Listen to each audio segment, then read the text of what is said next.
আসসালামু আলাইকুম প্রিয় ভাই বন্ধুরা, বিশেষ করে আজকে আপনাদেরকে দেখাচ্ছি যে জামালপুরের কাঁচামরিচ এবং পাকা মরিচ, শুকনা মরিচ, যেখান থেকে আমি দাঁড়িয়ে আসছি দেখেন হাজার হাজার মন কাঁচামরিচ কিন্তু শুকাতে দিয়েছে এখানকার যারা কৃষক আছে তারা। তবে সবথেকে একটা দুঃখ লাগে যে এত পরিমাণে মরিচ এই এলাকায়, আর আমাদের ওখানে মরিচের দাম একবারে বেশি। এই জন্য আছে এই যে আমি পুরো নদী কিনারে দেখতেছি, পুরো যত নদীর কিনারা আছে যেখানে চর, সবখানেই মোটামুটি এই শুকনা মরিচ শুকাইতে দিয়েছে এখানকার কৃষকরা।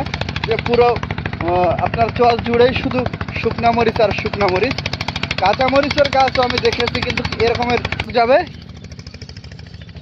যতদূর চোখ যাবে শুধু শুকনা মরিচ আর শুকনা মরিচ।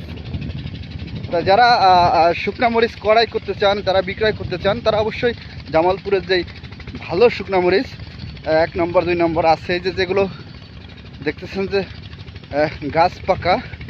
গাছ পাকা মরিচ শুকনাতে দিচ্ছে, এগুলো অবশ্যই আপনারা কিনতে পারেন।